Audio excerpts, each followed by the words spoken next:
Hi friend, good morning, welcome to new blog. আজকে জামাই ষষ্ঠী। আরে বুঝিছি কি করছো, ওটা হাতটা মাটি রেখেছে আর ওখানে তাই তো।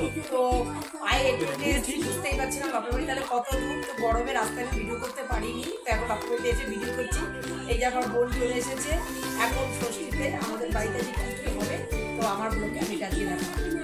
এই যে গরম বলে কেউ এসি রুম থেকে বেরাচ্ছে না। আর ওই যে আমার ছোট বোনের বর এসে কাজে ব্যস্ত হয়ে গেছে, দেখুন হাফ প্যান্ট গেঞ্জি পরে রান্নাবান্না করছে। আর এই যে আমার ছোট বোন নাইটি পরে পুরো রেডি, ওই রান্নাবান্না করছে। আর এই যে মেজোটা একটু কামচোরা, ও বসে আছে একটু সেজে গুছে। এই যে আমার মা রান্না করতে বসে গেছে, দেখুন অনেক লোক, তাই বাইরে রান্নাবান্না হচ্ছে। আর এই যে পিসি কাটাকুটি করে এখন হাঁপিয়ে গেছে, তো এখনও বসে পড়েছে।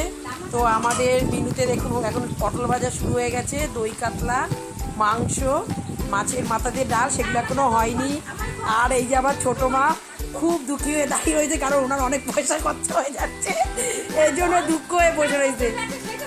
এই যে বোনের বর মাংস বসিয়ে দিয়েছে, মাংস রান্না হচ্ছে, ও রান্না হচ্ছে, দেখুন ঘেমে ঘুমে একাকার।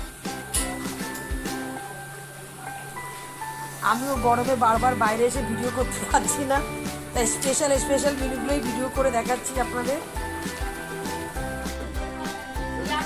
এই যে এখন খাওয়া দাওয়া হচ্ছে, আমার আগেই খাওয়া গেছে, যেহেতু আমি ভিডিওটা করছি বলে আমি দেখাতে পারলাম না। তো আমাদের আজকের ব্লগ জামাই ষষ্ঠীর এখানেই সমাপ্ত। এই ভিডিওটা যদি আপনাদের ভালো লেগে থাকে একটা লাইক, কমেন্ট, শেয়ার অবশ্যই করবেন।